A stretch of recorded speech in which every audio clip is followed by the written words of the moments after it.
to talk about how we can apply her knowledge and how we can take that to working with our older adults and helping to train balance. Welcome, Linda. Annie, I'll hand it over to you. I should probably make you host. As long as I can share, I have like a little presentation thing to go through. I'm going to make you host. There. Thank you. Awesome. Erin, thank you for having me. I'm so thankful to be able to share this, and thank you all for being here. I know that time is precious, especially when we have client schedules and family stuff and like life. So I appreciate you all being here. Two caveats. One, I am getting over a cold. My little one shared some daycare germs. And second caveat, I am also balance challenged at the moment because I'm like 18 weeks pregnant. So I'm also a little like unstable. So if you see me doing things modified or just, I'm like, she looked different. That's why I'm caveating as I teach movements these days. But I'm also a little balance challenged. So welcome.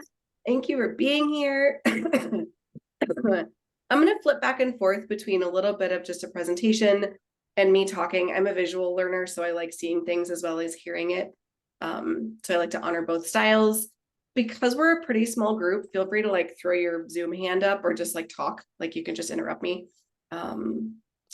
Making this really responsive and organic is really helpful because oftentimes I'll have my program and someone's actually like, actually I have this question over here that's really valuable and important. So please don't hesitate to interrupt me if you have questions.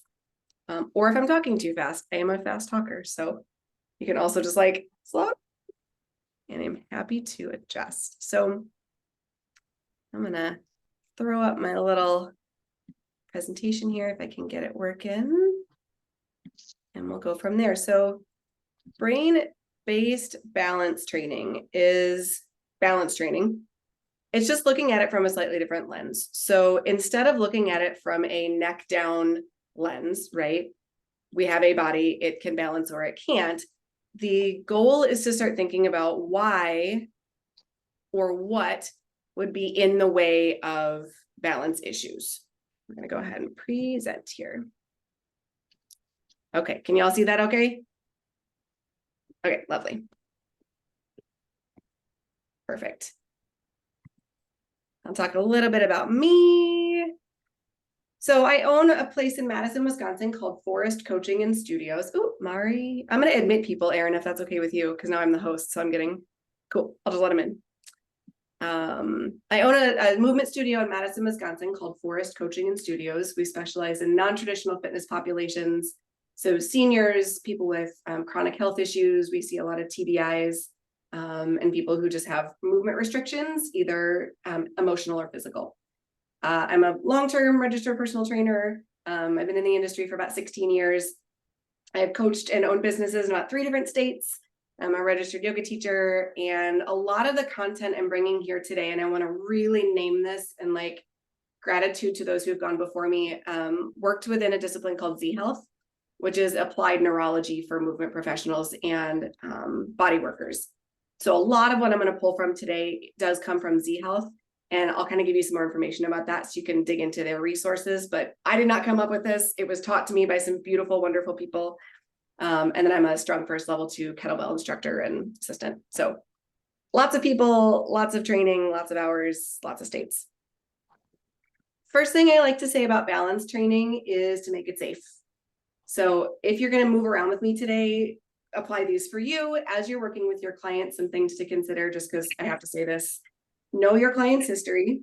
If you know they have blood pressure issues, they have vertigo issues, they've had histories of falls, make sure you have a really detailed history for that client before you start making them spin around with their eyes closed. Second big thing, and we talk a lot about this in kettlebells and often in functional training, clear your space. Just know that we want to make space for safe, balance adjustments. So if someone needs to put a foot down or they need to stumble slightly, we want to make sure you have a big clear space. They're not going to trip on things. The third thing I tell all of my coaches that work for me and that I work with very mindfully is stay within reach of your clients. So make sure that if you are going to ask them to do something that might challenge their balance, that you can put hands on them as needed to help them stabilize or offer a shoulder. So I never disappear and walk away from a client when I am working with their balance. And then lastly, use balance props, the back of a chair, a wall, a countertop, when they're doing these things at home, really encourage them to use those props, especially for clients that are very independent or like, nope, I've got it. I still say, keep a chair close, keep a wall close, do this by your kitchen table, just so that we're covering our safety bases. So disclaimer, don't make people fall over. Okay, so I'm going to talk through this slide and then I'll pat back on for a minute. This is basic neurology. If you are in the brain world at all, therapy or neurology, this will be pretty. Annie, I'm not seeing your slides. Yeah. Oh no. Let's I see. just see a white screen. Screen sharing is paused. Let me. Oh, it's because I let Mari in. How about now? No, it's still white. Let me in, Ben. It says it's paused. And if not, I could just talk through this. Oh, resume share. Button. Yeah. I ate that earlier. It's only sausages. I think. All right, we'll stop it and restart. That's okay. Okay. Maria, I think we're hearing your, you might want to mute. Yeah, if you guys are unmuted, if you don't mind muting, that would be awesome.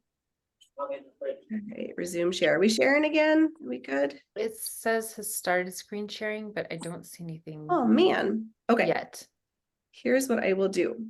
I'm going to keep talking, but I'm going to convert it to PDF and I'll throw it in the chat if I can. So I'll talk and multitask here at the same time. So we have kind of three processes when it comes to neurology and how neurology functions. So we want to look at what we call input. So you have your spinal cord, your central nervous system communicating with your brain, and then back out through your body.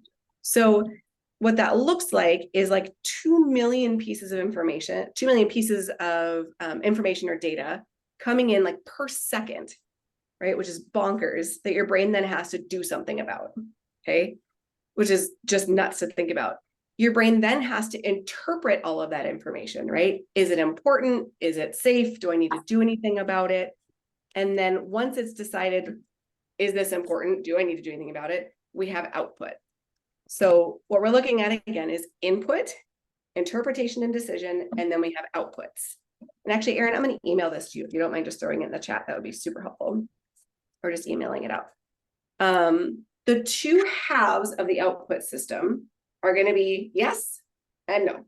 It's really simple. So on the yes side, we have strength, we have range of motion, we have positive affect, we have clients that are willing to engage with us and with the world around them. They have good balance, they have a good sense of space, right? Their neurology, their brain is telling them what's happening around me is safe and I'm willing to move forward with something that might be potentially risky, right? When we are looking at clients that are coming out on the other side of that, we're looking at clients that tend to be more cautious, right? They're more isolated. They're more unwilling to engage and take risks. They tend to have less range of motion, less strength. They're those clients that are kind of hunched and they can't look up from the ground, right? It's this no thank you. The world does not feel safe. I'm not willing to go outside the box that I know is okay for me to move in. Often that continues to shrink, right? So we'll see them sitting more and more and more and more unwilling to leave their house. And that's the kind of the negative or the no thank you outputs. So I'm going to hit send here in like just 1 second if it'll let me, and then y'all can have those. So we're constantly asking the question, is this an input problem, right? Is the input that I'm giving them something that is intrinsically threatening to them? And I'll talk through that in a second. Or is it something that they don't know what to do with? They haven't seen it in a long time, or they haven't seen it in this body that they're in right now. And so their brain is giving them a no, thank you. I don't know what to do with this. I don't feel good about this. And so the constant question for myself and for my coaches is it a bad input? Is it a bad interpretation? Or is it a scary input or a scary interpretation? And often just widening the lens that much when we're looking at balance, right? Walking through the grocery store in shoes that they know in an environment that they're in really shouldn't be a balance challenge, right? Walking down the sidewalk, as long as it's a pretty even sidewalk, shouldn't be a balance challenge. So why is it, right? Why is this client feeling so unstable in an environment that may or may not be? And then when we look at fall prevention, the question is, can they tolerate disruption to that environment? Have they experienced enough disruption before to understand what to do if something kind of pushes them sideways or knocks them out of their normal experience? Aaron, I just sent that to you. So those are the kind of the three places. The really cool thing is you can constantly check it. So there's this process of assess and reassess. If I give a client an input, I make them do a squat, right? Just a sit to stand. Some clients do great with sit to stands. They feel stronger, they feel better, they feel more capable. Some clients get knee pain, they get back pain, they get hip pain, they get vertigo, right? So we're always going, is what I'm giving them actually making them better? So the things that we can assess and reassess are ranges of motion, strength, a sense of capacity. Sometimes client will tell you like, I just feel better after I did that. And it's such a good feeling when you give a client something and they're like, oh my gosh, I just feel more capable, right? That's their brain telling them, yes, I feel more safe in the world around me because of what you just asked me to learn. Or, right, do you see them shut down a little bit? Do they get a little more wobbly? Do they suddenly get really stiff and tight, right? So we're constantly wanting to go, is this actually doing what I want it to do? Or is this client reacting differently or responding differently than would be ideal? And that, if I give you nothing else today, to assess and reassess what you're teaching for balance in real time, it makes you a better coach because you get to go, oh, that actually made you worse. Like I had you like balance on one foot for a second and you walked away feeling less stable. Maybe we find something else. Or they think you're really smart and they do what you ask them to do because it actually made them better in real time. So if you can do a Romberg's test, right? Feet together, arms out, eyes open or eyes closed, and they can immediately feel that they are more stable, they are way more likely to do the homework that you give them, right? If their brain has gone, oh, that made me feel better, right? Then we're not fighting the why am I doing this, or I don't have time, or I don't feel like it, or my chair is so comfortable. It's one of my clients, number one, but I have this really expensive chair and it's so comfortable. So does that bring up any questions? Just that concept of checking in with neurology? Cool. Awesome. Again, feel free to stop me as I keep moving through here. All right. So the other thing, if you're looking at your screen here, is to remember that you have an old brain, you have a brainstem and a cerebellum kind of on top of that. So like your brainstem, Romberg's is the one, and we'll go over this. I'll teach it to you for sure. There's two versions of it that are really lovely to use for this. RHOMBERGS, Romberg's test. You have a brainstem, you have a cerebellum, and then you have like a limbic system on top of that. So the amygdala and the thalamus and all this stuff. Old stuff, lizard brain. It will win every time. It doesn't matter how good an idea your client thinks something is or you think it is. That is a thinking mind thing. And the T-Rex will always kick the dolphin's ass, like every single time. So when it comes down to it, we always want to go from a back brain perspective, from a survival perspective. Is this actually going to resonate? So we're looking at threat. The phrase that like changed my training forever was that we are wired for survival. Our brain is literally evolved to survive and not fall down and hit our head on something or get eaten by something. It is not wired to go out and do dangerous things, right? It's really, we have this incredible cortex and this incredible consciousness that gives us the desire to go do dumb, fun things. But our back brain is really wired to keep us safe. And so we always want to speak to that part of our clients, especially clients that are scared about falling. So we want to help that part feel as safe as possible first, rather than telling them like, but I promise this will make you better, because they can think that all they want. But if they're afraid at a base level that they're going to get hurt, they either won't do it or it won't test well. Even if it's a really good thing that you're giving them to do, it'll continue to make them more scared, which shuts down balance systems. So I always remind myself, like, T-Rex will kick dolphin's butt. Don't try to give them the dolphin if they're not ready for it. So the threat bucket analogy in the next slide here is looking at what is in this client's bucket, right? When we look at balance training, we talk a lot about core, talk a lot about ankles, talk a lot about pelvis, a little bit about breath if we're really thinking big picture. But if we can think about what is in this client's threat bucket, right? If they're up to here with aging and back pain and things, and then on top of that, they have some respiratory issues. And then on top of that, they have some fear about, their living situation. Where are they going to be this next month? And on top of that, we start asking them to balance on one leg. It is highly likely we're going to overflow the bucket. So we always want to ask, what's in the bucket before we start asking them to challenge their balance further.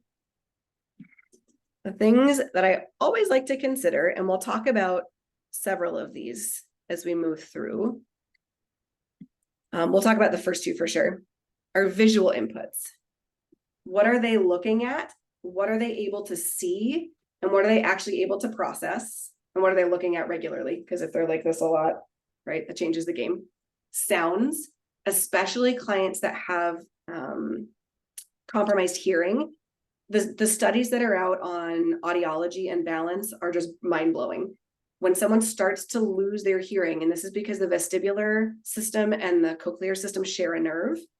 As the cochlear system, right, the hearing kind of tends to taper, we actually lose input to the nerve that tells us how to balance. So we're looking at sound. Can they hear on both sides? Posture practice, right? Gravity always wins. Like entropy is a thing. So what is their posture practice? What are their old injuries? Movement habits? Are they moving regularly? One of the big ones that we forget about often as coaches is self-judgment and shame. Clients that have been high performers, clients that had very high performing careers get really frustrated with themselves. And I have found that the fastest way to overflow someone's bucket is to make them frustrated with their body. Because they immediately start to shut down and go back into that clenched state. So being mindful of that, stress and overwhelm, illness and immune load is a big one, right? So we don't want to try doing single leg balance if they have an ear infection or a UTI, which is something to just keep in your mind what's in their bucket. And then fuel, blood sugar and oxygen. Have they eaten enough today?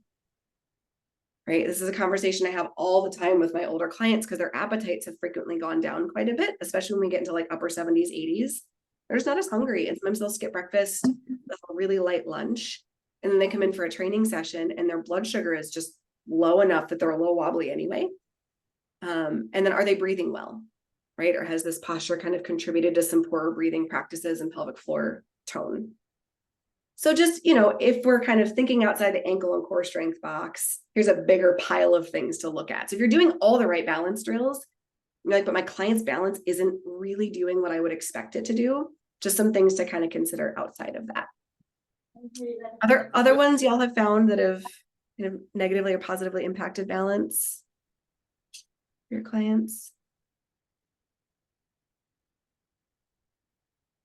Is that pretty comprehensive?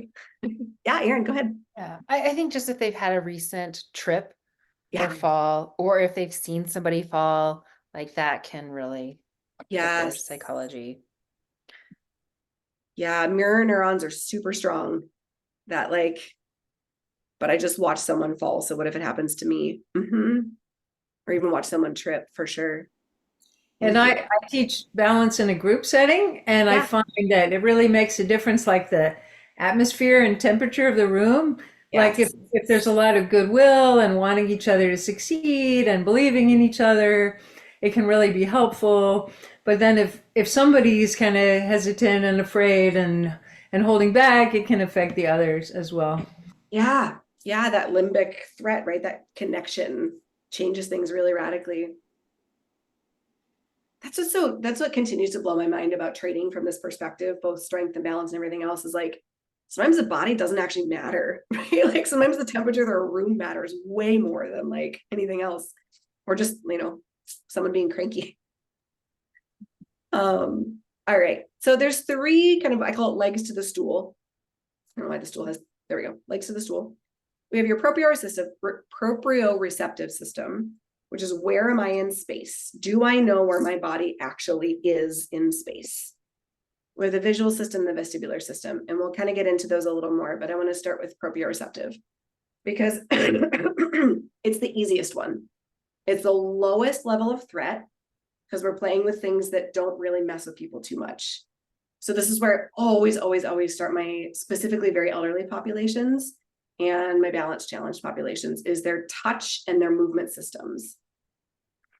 One of the things that I have found often is they don't get much touch. And Erin, I think you and I talked about this a little bit, is because I rely so heavily on the touch receptors in my skin to maintain a map of where I am neurologically. So part of your brain called the parietal lobe that has this whole weird map of like, where am I in space in this body and do I know where the edges are? If I'm not getting regularly touched, compressed, rubbed, heated, cooled, that map gets real blurry, right? And if I don't know where I am in space, I can't orient to objects around me very successfully. And so often with my balance clients, with my older clients, with my TBI clients as well, we'll start with just touch it. So if you want to play with this, you're more than welcome to. We'll start with kind of a Romberg's test. So it's just, y'all can see I'm in my home space today. I'm going to go feet together or as close to together as safe. That's kind of the thing with balance clients. I'm going to go arms out in front of me. And then assuming this is safe and your client is pretty stable, I'm going to close my eyes. And because it's just me, I'm going to assess, am I wobbling a lot right to left? Do I feel stable? You know, does it feel pretty strong? With clients, you'll notice they'll kind of like do more wobbles or less wobbles. How long can they hold it is an easy one to assess. So kind of give yourself a sign. If that feels really easy, ready. Oh, go ahead. Ready. Somebody have a question? No, I think Maria needs to be, we hear her. So you might want to, Let me see if I can mute. yeah. Yep, I can. All right. Perfect. Got it. Sweet. Okay. So if Romberg's feels pretty good, feet together, we can also try what's called a sharpened Romberg's, which is either foot next to foot in a slide or heel to toe or heel to toe. So what that would look like is, if you can see my feet, kind of, there we go. From this feet together, I would slide into a heel to toe stance, or again, as close to that as is safe. And you'd start with eyes open and then possibly progress to eyes closed. I love this one for clients that are like either really good or really sketchy. You kind of get a good feel for it. And then if someone's really like on it and you're actually training balance for dance or something more performative, you can do single leg. But Romberg's is a pretty clean way to start. So the sensory place that we start of going, do you know where your body is and does it help you to know, is just some skin stems. So you're going to take, either want to use the back of your fingernails, the back of your knuckles, or a foreign object. Oh, I forgot to grab one. So like a towel, I use a paintbrush sometimes, but something that's not your fingertips because you can't tickle yourself. This doesn't work very well. And just start rubbing. So we do all over everything that they can comfortably touch, and anything that they can't touch, I will touch for them with their consent and permission. So I'll get backs of shoulders, back of neck, and just pay attention to the sensation of touch. Okay, I can feel that. We want to do ribs and midline is really nice. Sacrum and low back can be really soothing for people that are kind of numb or stiff back there. I like the Carmen Miranda trick. You can grab a towel and kind of like buff it a little bit. You have a towel. It's easy for clients to reach, can't reach their own backs. You want to do butts. If they're sitting down and can reach, you could do all the way down the legs. But basically you want to touch everything possible and pay attention to the sensation. If they're chatty or distracted, you just want to keep encouraging them to come back to, like, can you feel that? What do you feel? Can you notice it in your body? And then we go back and recheck our Romberg. So given all that new sensory information, right, all that understanding of where I am in space, now what does my balance feel like? Right, and for me, this always tests well. So I'm actually not wobbling back and forth to my feet nearly as much as a much cleaner stance. And for clients that are chair bound, this works just as well, right? You can just touch, touch, touch, touch, touch. It's often really soothing for pain relief. Again, if they're not getting a lot of touch from their surroundings or people around them, it can just feel really nice to like give themselves hugs, right? That's always my easy place to start. We'll just kind of go back and forth here. The second one I really like to teach is joint movement, specifically circles. Okay, so your tendons and your ligaments actually have more proprioceptive capacity than like any other tissue in your body. They are so packed full of nerve endings to tell you where you are, that when we don't go through these tendinous movements and these ligamentous movements, we're actually missing a lot of the picture. So instead of just, sit to stand, stretch, the question is, could we make some circles and challenge those a little bit more? So I'll have clients do ankle circles. So if you can, we're going to see if I can do this here. There we go. Just draw a full complete circle with your ankle, and not a like, but I'm making a circle. Like really try to make a full complete circle with your ankle, 3 in each direction. And there's a whole practice of like joint circles. We're not going to go through the whole thing because I'll take like 6 hours to walk through it. But we'll do circles in both directions of the ankles. Early on with clients, I skip knees because knees are such a hot spot for ouch that I leave it alone until we've gotten a little bit of safety established. And then I'll try to have them do some very small little hip circles. What is it like to move my pelvis and my lumbar spine and my femurs around in spaces that I haven't quite done before? And again, if I have a balance challenge, I just put hands on a chair. I give myself safety and permission to do this thing that maybe I didn't feel so great about before. And then I'll usually teach some shoulder circles. Right? Could I move my arm in the biggest circle possible without pain? Right? Actually, that feels pretty good. Could I go a little bigger? A little bigger. Right? Wrist circles. But if you can think about circles and figure eights instead of straight lines, you increase the ability to teach that proprioceptive map like massively, which again gives their brain a sense of, oh, there I am. I know where I am in space. Yeah. And then the one that's really helpful is tongue circles. As swallowing decreases, as balance decreases, actually, tongue is super important for both pelvic floor stability and cervical stability. So what we'll do, so I'm trying to stick my tongue way up in the back of my teeth, go all the way across the front to one side, all the way down and around the other side, back up and go both directions. If you're not used to it, it's weirdly fatiguing. So I'll start people with like maybe 3 in each direction, sometimes 2. But it's something that stops getting used in some ways. So tongues, my brain's like, tell them everything about tongues. Like, tone it down. Okay. But do tongue circles. The other thing to consider, and you can kind of play with this with your own clients, is stretching more useful for them, or is contraction more useful for them?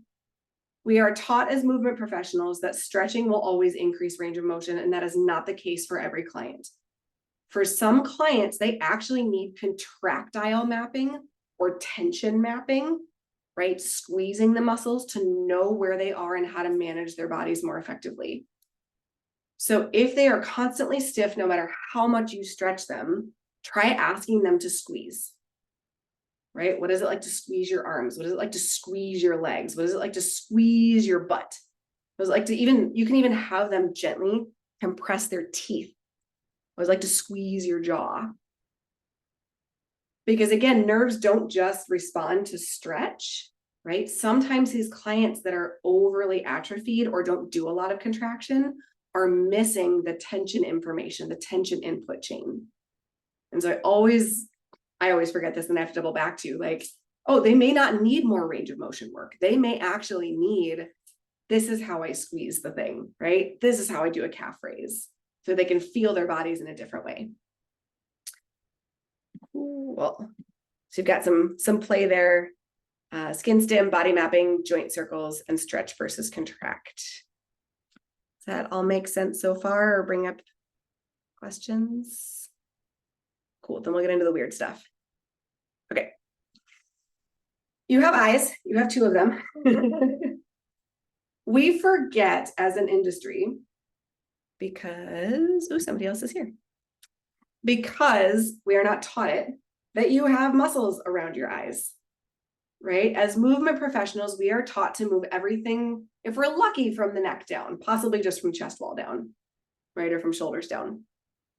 But your eyes have two sets of muscles. There's one that are called the foveal muscles, and they manage the shape of your lens. So that's acuity. Can I see clearly? Is it blurry? You know, can I move the lens effectively in response to the stimulus? And we'll leave that one alone for now. What we want to look at is the muscles that move the eyes around in space. Okay, so your clients are very likely not moving their eyes very much. And when they do have to move their eyes quickly, they're not used to it. And because the eyes and the vestibular system are very, very, very, very, very, very wired to tone in the spine, it can be really disruptive for them if they have to move their eyes quickly or can't move their eyes quickly when they need to. So we'll talk a little bit about convergence, movement, corrections, and regressions. But just know that there are what are called the extraocular muscles around your eyes, and you can dig into this as deep as you want, that move your eyes all around your head. And most of your clients are probably not moving their eyes all around their noggins. Okay, especially if you have clients that are very screen bound or like to read, they are basically doing bicep curls with their eyes all day long, holding their eyes in the same position, and then they're really tired. And their eyes are really fatigued. And when they stand up and try to look around, they're getting really dizzy or they're having balance disruptions, right? So we want to look at, could we give them more of a map for those movements? So the first thing is convergence. Can both eyes see the same thing at the same time? For most of us, maybe. It kind of depends. But the thing to know from kind of a basic training perspective is you want to ask your clients to look at one target and maybe even cue them to look at it with both eyes, right? So I'm going to pick something in the distance. I will usually start clients with a big target or a target in the distance because they're probably not used to looking at something quite close to their face at the same time. But you just go, hey, see that thing over there? I want you to look at it with both eyes and hold your eyes there. And often you'll see their head do weird stuff. Sometimes you'll see their respiration rate go up. Sometimes they'll suddenly want to sit down. And then you ask them to look somewhere else and do the same thing, right? Now, could you look over there and do the same thing? Sometimes they get really strong and really long because their eyes are resting on one target. And they're cortically, their cortex is suddenly engaged. So they're looking at the same thing. So that's kind of just a concept to think about is my client, do they have one eye that has a really severe cataract, right? Do they have one eye that's really nearsighted? Are they corrected for monovision? This is a big one. Doctors will get really smart and they'll give a client one lens for near and one lens for far, which means they have no depth perception. And it makes their balance really challenging. Or they'll get trifocals. And every time they move their eyes a little bit, right, they're suddenly in this fishbowl and they don't know what to do about it. So I'll often have people take their glasses off, find a target they can see, and just fix their eyes on it for a little bit. Something that it looks like, Erin, you were doing with some pencil push-ups. So you have them take a target and you just look at the target and you tell them, how many do you see? This is always a big question, especially in older clients, because sometimes they'll tell you 2 and 2 is the wrong answer. Like, how many do you see? Okay, 1, good. Can you bring it towards you and keep it 1? Right? Oh, it's 2. Okay, perfect. Stop right there. And then push it back away. The impact this has on a person's abdominal capacity and structural tone, central structural tone, is immense. So the ability to look at the same thing at the same time with both eyes and track it towards you triggers all kinds of postural reflexes that are really useful. Okay. So practicing convergence is a big one, and it's something that's really easy to do with someone who has to be seated. Getting them to do it at home is a different thing, but sometimes if you can prove that it works, they'll do it pretty quickly. All right. So the next one we look at, jump ahead here, is visual pursuits. Oh, and one more thing about gaze fixation. And I'll give you all a card for this. if you have someone that is pretty good at gaze fixation, the next way to progress this is to have them do whatever movement you want them to do, but pick a different spot. Right. So sometimes a client who can do sit to stands while they look at the floor in front of them really effectively, and they're like bored and it's only kind of working. But you tell them to look at a point over to their left. Like, hey, I want you to look at my finger while you do those, but don't move your head. Right. We've now changed the game because their eyes have to do something different. They have to map their environment more clearly and more effectively. So with my clients that are ambulatory and walk, I'll tell them while you're walking, pick different points. Don't just look straight ahead or at the ground. Could you gaze fixate on a tree and watch it come towards you on your right side until it passes you? Right? Could you look up at the top of that tree as you walk? Right? And just ask them to train to broaden their horizon for what can I tolerate? Right? Make sure I didn't miss a chat here. Okay, got it. I think I missed it a while ago. Sorry about that. The next one I'm going to look at is called visual pursuits. So can they, if they can hold their eyes still and not get wobbly, right? We're going to go back and check our Rombergs every time. Can they move their eyes and not get wobbly? Okay. So the easiest way to do this is take a target they can see clearly. Be really mindful with trifocals on this one because they get fishbowl-y pretty quick. Can they move their eyes right to left without moving their head? You will see this all the time. Right? Their chin will follow. And can they move their eyes up and down? Right? Without following. The thing about horizontal and vertical, and we're only going to cover those today, pursuits or movements, is they will trigger postural reflexes. Okay, so if I look right, it starts to prime the musculature in my body to tell me to go right. So 2 reasons that's helpful. One, if I'm looking right, or if I can't look right, I'm going to have back pain if I try to turn right. So clients are like, every time I twist that direction, it's painful or I get stuck or my neck hurts. Often just having them look that direction first immediately gives them permission to turn that direction. Alternatively, if you have a client that can't look right without turning their body right, might not be super useful. So we want to be able to stabilize our posture while we move our eyes. Up and down is very similar. So if I look up, I'm going to trigger a reflex for extension. If I'm traveling my eyes down, I'm going to trigger a reflex for flexion. So again, if we have a client that's constantly looking down, but the number of rows you do doesn't matter, they're still like this, it's possibly that their eyes are just looking down all the time. And as soon as you bring their eyes up, you'll see them lengthen. Okay. So pursuits, we want to be able to go up and down and left and right without unwanted head movement or body swaying. And again, the way to regress that is simply to have them sit down. If they are still getting dizzy sitting down, and because vertigo is such a big thing that I see, you can lay them down. So if you have a treatment table that you work with, or mats, and clients are like, I can't do this sitting up, I don't like doing this standing up, it doesn't feel good. You can do it laying down. Just have them lay on their back, and you can either do it for them or have them just practice the muscular movements, right? Just like if they can't do a sit to stand, you can lay them down and have a glute bridge, right? Same thing with your eyes. You can lay them down and have them train eye musculature in a supine position, no problem. Still helps. Saccadic movements, and again, I'll give you the card for this, are eye flicks. So if you have clients that drive, they are constantly doing vertical saccades, or clients that bike. That means they're looking down and they're looking back up, and they're clicking their eyes down to look how fast they're going, and they're clicking their eyes up to look at traffic. So it's a click, click, click, click. Again, if that's triggering some kind of whoa or startle reflex, not super helpful. So we want to be able to have them do that. Look up, look down, look up, look down, look left, look right, look left, look right. If you want to balance challenge someone and you don't really want to put them on one leg, this is a really lovely way to regress it, or a really lovely way to progress it, right? If I'm putting someone in a Romberg's position and I just have them do a couple of pursuits and I see them start to like work in this wobble, perfect. We're training their balance, right? We're training them to operate in an environment that's different than they already have. Same thing with saccades. If I put them in a sharpened Romberg's and I have them start clicking their eyes up and down and up and down and up and down, I'm training that flexion extension reflex. Okay. Excuse me. So know that you can kind of combine a lot of these.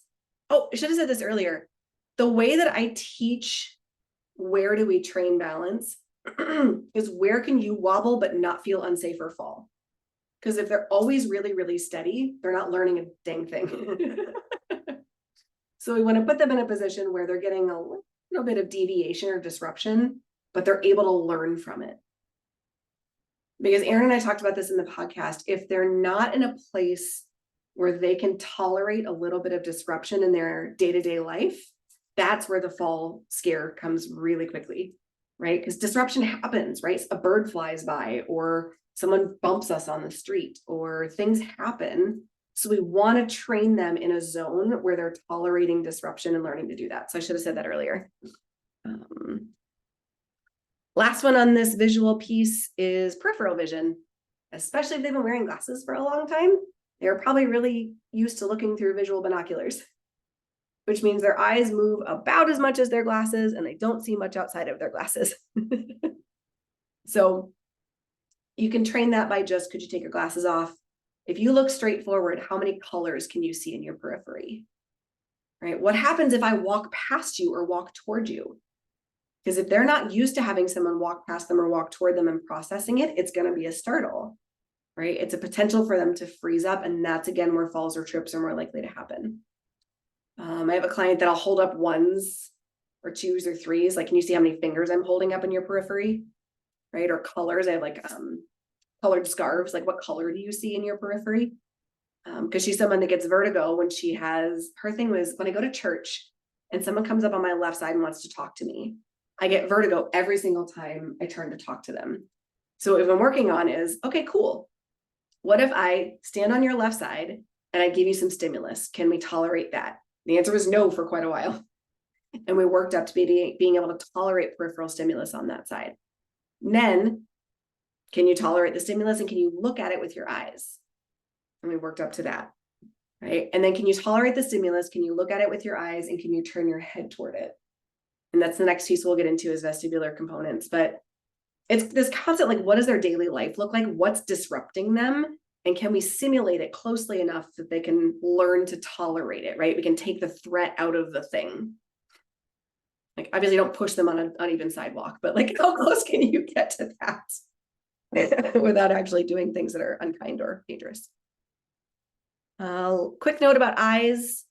I'll move into the last piece here. I'm seeing this more and more in elderly clients, is mitigating and minimizing blue light exposure. Some of the worst vertigo and balance issues I see are on clients that are on their phones or watching TV all day. And one of the issues is they can't tolerate balance disruptions or vision training because their eyes are so fatigued from staring at screens all day. So having them turn night shift on their phone, increasing the font sizes on their phone or on their laptop. So giving their eyes less work to do when they're doing their screen time, so that their eyes have more capacity when they're in the world outside of their screen. Because if they're using all of their visual capacity on this like stupid box, right, they're going to go out and they're not going to have anything left for being on the bike trail or being in the gym or being in more disruptive environments. So mitigate and minimize blue lights and screens. The 20-20-20 rule, I'm guessing most of you know that. Every 20 minutes, look 20 feet away for 20 seconds. So if they're reading a lot or watching a lot of TV, could you get them to look up, look 20 feet away for 20 seconds? And I use a 4 corners with most of my clients. Could you look up and right, up and left, down and right, down and left as part of that? So could we look in these different positions instead of straight ahead? And then implementing visual rest and ergonomics for high density users. So visual rest, you literally just close your eyes and put the heels of your hands on your eyelids and let your optic nerve completely rest. And like 30 to 60 seconds is enough to do a couple of things. 1, lets your optic nerve rest. 2, there's a very, very effective parasympathetic upregulation that happens with that. So if you've been doing balance training with a client and you're like, we're kind of going the wrong direction, they're starting to not test well, or they're starting to get stressed, just having them sit or lie down and cover their eyes for about 60 seconds, even 30, is usually enough to kind of bring the load back down and get us reset for another thing. So because again, eyes get fatigued more than they used to, I like to bring that up as well. Okay, any questions so far on like eyes or the movements or things? Cool. Is it all making sense so far? You know, I'm giving you a lot to play with. I'll give you some resources to dig into later. All right, the last thing we'll talk about then is the vestibular system. Does anyone know what that is or not know what that is? Awesome. Okay, yeah. Okay, so vestibular system, you have your like cochlear system, right? You have like your hearing thingies. And then past the ear canal, inside the skull, there's this itty bitty little pea-sized thing that manages uppy, downy, lefty, righty swoopies. Okay, so it's pitch, yaw, and roll. There's the three, I don't know, technical terms for that. My dad's a pilot, and I heard those growing up, and I was like, what does that mean? That's what it means. So when we are orienting to our horizon, right, with our eyes, we get a nice solid horizontal. Gravity is this nice solid vertical. So we're always in this grid, right? Proprioceptive system kind of puts us on that grid. For someone that has lost some vestibular function or it's degraded over time, their sense of straight down is no longer where it should be, or they don't know where straight down is anymore, right? So gravity doesn't make sense. It either feels really off, right? You'll see this. I have scoliosis. Very possible they have a hearing problem and they've been doing this for a long time, right? Or they'll just kind of like their head will wobble when they walk. That's a really, really big tell for vestibular symptoms if they have a really big head wobble, or if they have a really stiff neck when they walk, they don't want to move their head a lot. It's a pretty good tell that they don't know where down is, right? Their body is not orienting to gravity well. There's two sets of organs. One is the semicircular canals. Those are the pitch, yaw, and roll canals. And then there's something called the otolith organs, which are the uppy, downy, lefty, righty. So that looks like a bowl of jello, basically with rocks on it that kind of like sloshes when you move. If those nerves are not stimulated frequently and they're not stimulated in conjunction with the eyeballs, it gets really hard for the nervous system to make sense of where am I in space and what do I do about it. Okay, so postural tone again becomes a big one, and that limbic threat becomes a big one. Daily life applications are things like, and this is where it gets really helpful to think about when you're training. If I am bending down to pick something up, I'm not just hinging at my hips or my spine, I am taking my head closer to the ground, right? So we'll get clients that say, I have back pain when I bend over, I have hip pain when I bend over. When what's happening is they don't feel safe getting their head closer to the ground. So their nervous system is locking their tissues and telling them, don't bend over. That's a bad idea, right? Or they have the trifocals and it gets swimmy when they go down, right? So things like turning and reaching become really hard because I can't keep up with the slosh in my inner ear canal when I go to turn right or when I go to check my blind spot. Right? Driving can feel really unsafe and scary for these clients because they can't turn their head fast enough and get that information translated fast enough to check a blind spot, right? Or to look over their shoulder. So driving, bending over to pick things up or unload the dishwasher, going for walks, right? Because there's a lot of bouncing and moving through space. We'll often see pain increase with car rides, right? Flying through space on an uneven surface can feel really awful. So if you can think through or just widen the lens of like, not just balance, but what are my clients doing in their daily life that they can't tolerate that might be causing fall scares or fear of a fall later? Not just slipping, right? But actually like, can they reach over in the shower to grab whatever it is they need to grab and not feel like they're going to get swishy? And then safety, which we went over before. Don't train this stuff unless they have something to hold on to, unless you're very, very sure of their balance. All right, so we'll kind of jump in here. The best, most fun way to train this, I have found, are standing progressions, and we can always make these seated. I have someone right now that we're still doing these seated because we were on the other side of some vertigo, and I want to prove to her that like we're not going to re-trigger it. But we just have a client stand in whatever way they can feel safe, right? And we have them close their eyes. Maybe they put a hand on something. And we start going, can you move your eyes around? Up, down, left, right, and tolerate the little swooshies that come with that. Okay, that is vestibular training. I'm getting used to some movement in space and against gravity. So the first one is moving eyes. You can also do this eyes open or eyes closed. So be standing, eyes open, standing, eyes closed is kind of the progression. Then, can you, with your eyes open or your eyes closed, move your head, right? And tolerate the swoopy. So if I stand here and I'm in my like sharpened Rombergs, could I keep my eyes closed and turn my head to the left? No. Could I keep my eyes closed and turn my head to the right? Yes, which tracks for me in general, right? And then can they come back to center? So we do left, right, up and down. Okay, so those are really fun to play with because people will usually tolerate them and they think it's fun as long as they have some safety. So again, seated, move your eyes, move your head, standing, eyes open. Can you move your eyes? Can you move your head? Right? If they don't feel safe, this is a trick I use a lot, is we're going to train your neck range of motion. Because I know you've got this stiff neck and we just really want to work on that stiff neck because it will actually help their stiff neck. But can you just like turn your head and look at that thing over there for me and then come back to me? We're just going to train that head movement for you.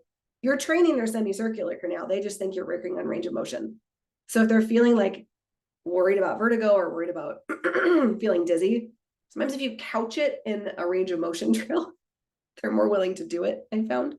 Same thing with like, all right, we're going to stretch the back of your neck, especially clients that are scared about looking down. We're just going to stretch the back of your neck. Good. Yep. We're going to do 3 of those in a row. Stretch, stretch, stretch. And now I'm getting all of this training in this anterior head movement that before felt very scary to them, but they don't know that they're doing it. So sometimes you just like slide it in the back door when they're not looking, and that's a little more useful. So up, down, left, right into those canals. And then the last one is that utricle play. So sacral is uppy downy. You can put them on a balance ball, like a yoga ball, and have them bounce on the yoga ball. Every older client I have worked with that I've been able to do this with thinks it's super fun. Like, this is fun. It's super playful. You can have them like tip their head to one side or turn their head and just let them bounce like they're a kid. And it's so playful and so fun. And it's so easy to get them to do it because it feels good. It also like moves lymph right in the spine. Like, it's just lovely. If that is not their cup of tea, you can put them on a surface and have them do little heel raises at whatever level that feels safe. For clients that are very, very chair bound, this is a little trickier, but you can play with it, right? We can just do little hand pops.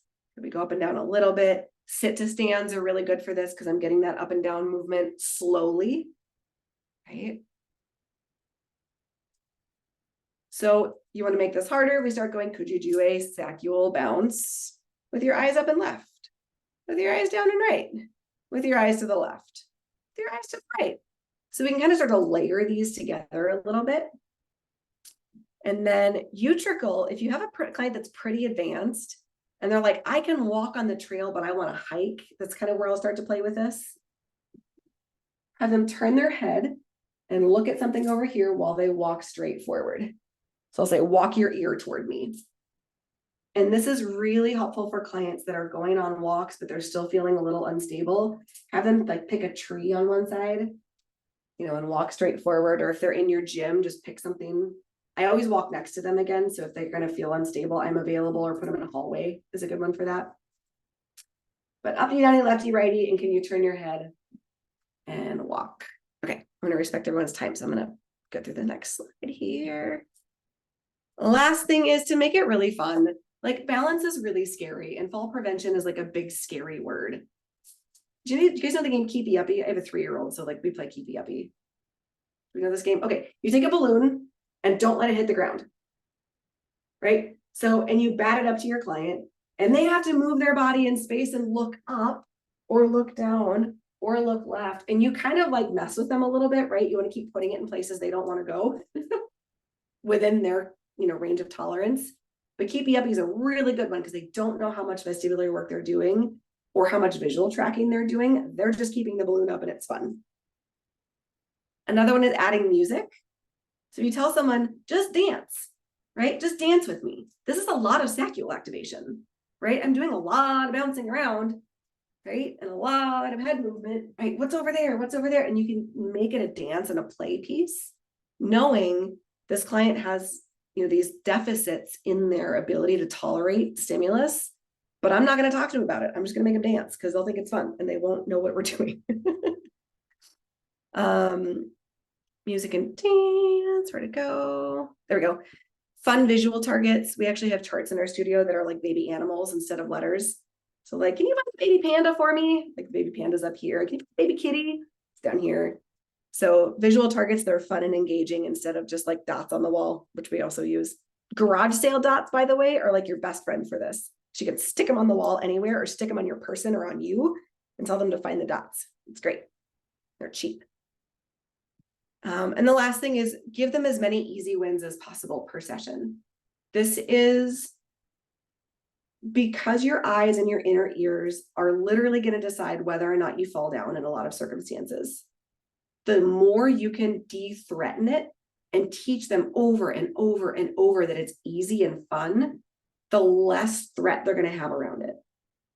Right? So when we have clients that have a lot of deficits and they've learned to be very scared about rapid head movements, give them really stupid, easy wins because they reached to catch a balloon, right? Or they caught a ball. Like clients that used to play ball sports that don't anymore, the joy they get from catching a ball again and throwing a ball again is just like mind blowing to me still. I've been doing this for like 15 years now. And I'm like, oh my God, that's so fun for you. And you like are really enjoying it. We're able to do so much more because you feel successful and you don't feel scared, right? Last little final thoughts here. Reactivity is expensive and threat inducing. So if I'm reacting with startle or I'm scared because I think I might fall, it's really energy expensive and it's really elevates my overall level of threat. Brains are stupidly good at remembering that bad things happen. They're really good at that already. We don't need to remind them. So the more we can teach responsiveness, like, oh, okay, no problem. I caught the ball. When they get jostled in the supermarket and they go, oh, no problem, right? They continue to have this sense of safety because they've learned how to respond instead of react. So responsiveness takes practice. It takes like, I can't remember the number right now, but it's way more reps there to wire that in than it is to wire in a threat response. So we need to keep practicing and we need to make sure that it's enough variety to keep them engaged and pushing the box open a little bit, right? Once they can catch a ball standing still, make them move for it, right? Once they can catch a ball in front of their face, make them reach for it or make them catch it to music. It just expansively opens their capacity for energy and safety. They will suddenly engage in the world in these like brilliant and new ways. I'm telling my like 82-year-old, I have one 82-year-old client that can out-train my mom who's like 60. And I have one that is literally like, I don't leave my chair. And my goal is like next year when Willie Nelson comes to Madison, you are going because you love him. And I don't want you so scared of moving in an environment that's not yours. You don't get to see Willie Nelson before you leave. Like you do. Could we give you that energy and safety?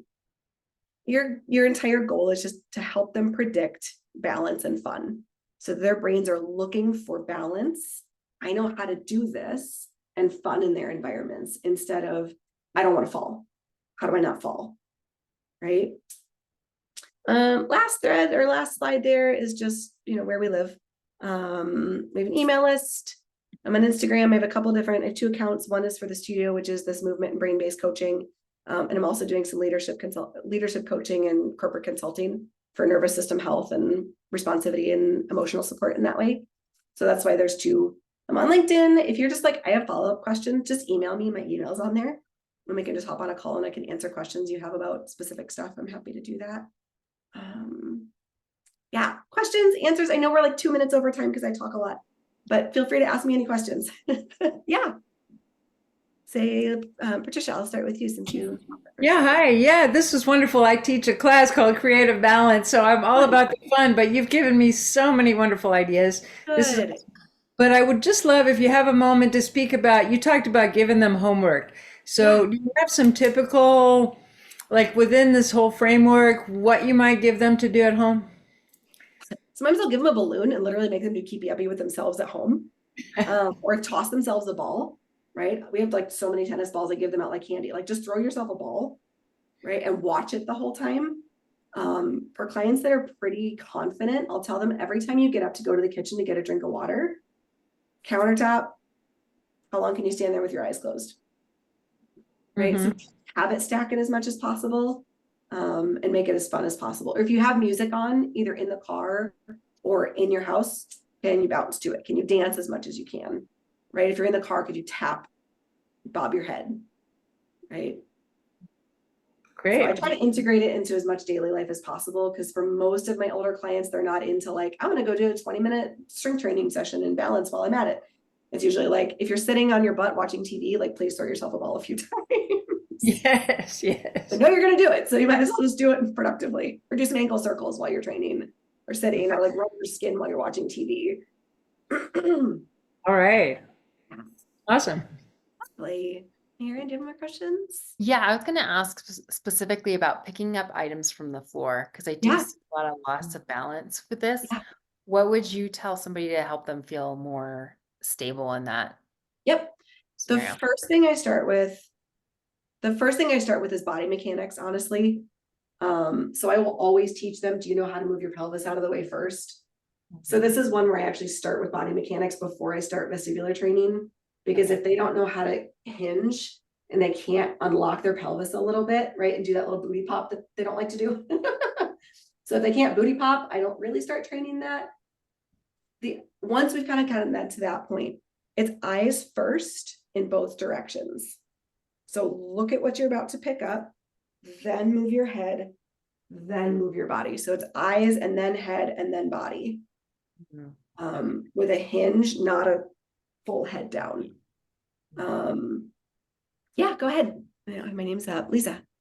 That's so interesting. First of all, the whole presentation was very interesting, so Oh, thank good. you. Of course. I just want to respond to Erin's question, because I just recently went through my first bout of vertigo and it was super intense and awful. But I just went and had the Epley maneuver done and it's like so much better. And Oh, good. I'm going back tomorrow and I can't wait, because she's probably going to do all this stuff to me. And you just gave me a cheat sheet. I'm going to be on to her. I love it. But when I was going to get something off the floor, what I was doing, which helped me, was I would kind of keep my head up and look at something while I was kind of doing a squat. Yeah. I did not do this because the floor was all over the place. Like, Yep. yeah. So I don't know if I just figured it out, but that just is what worked for me. Obviously you just told Erin to do this thing.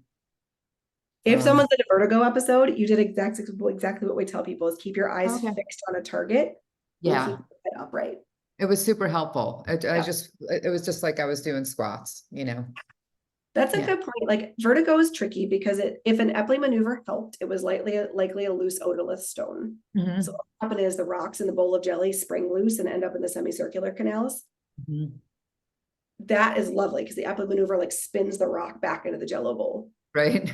If that doesn't work, and sometimes clients will go get the Epley maneuver done and they're like, it's way worse. It didn't do the thing. Gaze fixation and breath are my two big starting points. And exactly that, like, could I keep my head still in space? Because PTs will default to Epley maneuver first because it's an easy fix for an otolith stone that's loose, but it's also diagnostic. Because if it doesn't work, it's not an otolith stone. Right. And if clients tell you they're going to do it on themselves at home, tell them to go to a PT. I did the thing on the YouTube video and I like spun my head around and it didn't help. I'm like, don't just go. Yeah. It's right. Yeah. It does have to be done. Yeah, my mom has struggled with vertigo for decades, and that's exactly what happens to her. Like sometimes she goes Epley maneuver, gone, and then other times not at all. She's just sleeping in her chair for a couple of days, just waiting for it to kind of pass. Yeah, gaze fixation and respiration and support. So back against a wall or back against a chair, gaze fixation and breath work are some of the easiest like starting points to at least get the threat level to come down. Because like any pain response, the more scared you get of it, the worse the symptoms get. And it like, yeah, right. So yeah, thank you for bringing that up. I just spent a couple months with a sister-in-law who'd had a tumor removed, and they had to go in through her middle ear. And we used sticks. For a while there, I'm a nurse, so I was like gait belting her, trying to get her to walk. And that's great, but it means you're doing all the work and there's not a lot, they're trying to manage. But we found that just a pair of hiking sticks, when we were trying to do some of the balance maneuvers, gave her just a different proprioceptive input. She was, walking sideways and stuff like that because everything was removed. But I guess that was I had two questions, one on safety, one on scope. With safety, would that be something if you really were worried in an environment, you've cleared your space, but someone was going to fall? I know there's this guy who sells something called the S3 balance, which is like this, walker on steroids, and I want one very badly. They're so great. And I want to see if I can put it in my car, but I was thinking, does that defeat the purpose of the vestibular training, of the balance? No, not at all. The goal is to get the threat low enough that you can do the training. Right. So if they need to do the training, holding on to something. Absolutely. On that. And then hearing the surgery thing, it pinged in my head. Check, and if you have clients that are recurringly like their balance is just trash no matter what you do, check their antibiotic use history. Because for clients that have recurrent UTIs or recurrent upper respiratory viruses, if they're on specifically Cipro, or there's one other I can't remember, they're super ototoxic and it can mess with their balance. Cephalosporins. Yes. Yep. Massively mess with their balance. And you can do all the balance training in the world, but if they're getting recurrent infections and antibiotics, it can really mess with them. I'll tell everybody it's the mycins. Think of mice with two ears. All the mycins damage your ears. Yes, I love that. And then the other one is scope. So as a nurse working in the home health or with seniors, I've also worked with kids with autism, and there's a lot of vestibular challenges. So like the brushing and stuff really sounded familiar. Yeah. But if I would be, in a home health episode and work with my clients, and my OTs would go nuts and say I had scope creep and, I needed to move that back and let them intervene. In your environment, in a training environment, what screening do you make sure, or do you, that they've gone through? And how do you feel, how does scope enter into it in the personal training world? Yeah, in the personal training world, it's always, am I teaching movement? Or am I focusing on movement? That's kind of how we maintain scope. If we are doing any type of touch, it is to teach them how to do it for themselves. Right? So I'm educating, not manipulating. That's always our scope is, am I educating, not manipulating? And then am I couching it in movement? Right? So vestibular training, I always look at it as, am I training balance? Am I training better movement? And am I looking at that through a vestibular lens? Because again, I'm not a PT. I just happen to get referrals for vertigo because like people found out I work with it. Yeah. But from a scope perspective, I also make sure that they've had medical evaluation that's appropriate. That's always a big one. Like, have you seen your doctor about this? I had someone the other day that had mother's thumb because she's on her phone too much. And I was like, I can't diagnose this. Like, it's mother's thumb, it's Dagger vein syndrome. I can't diagnose this. I can tell you that an OT might suggest a thumb brace and some exercises. Go see your OT. That's not my deal. So a lot of times I'll also mention that, like, this is something you can get from a PT. I can suggest a couple of things that I've seen work for people in the past, but it's not my scope. Please go see a medical provider. That's the other way I work with it, is just highly suggesting. My favorite phrase is your symptoms are consistent with someone who has been diagnosed with. Yes. Dance around it. Yeah, I mean, we're lucky because we're not under licensure in a way as movement professionals. So like scope creep is kind of less of an issue unless we work really closely with PTs, because someone can't tell us that's not under your diagnostic code because we don't work with diagnostics. Yeah. My question is always, did I help you move better? And if so, that's in my scope of practice, as long as I'm not touching you to manipulate it. And then you said, am I training or am I? And then I left it off. Or am I doing it for you? That's kind of the big passive versus active care. That's our big question in my studio, because we do a lot of like healthcare adjacent. Are we in our lane work? Is, am I doing it for you? Because if so, I'm out of my scope. Or am I teaching you how to do it, which is in my scope? That's really good. For the most part. Thank you. Really good. Lastly, if you want to dig into this, Z Health, just the letter Z, Health, HEALTH. They have an intro training that is wonderful and very affordable. Doc's blog is this just like treasure mine of free information.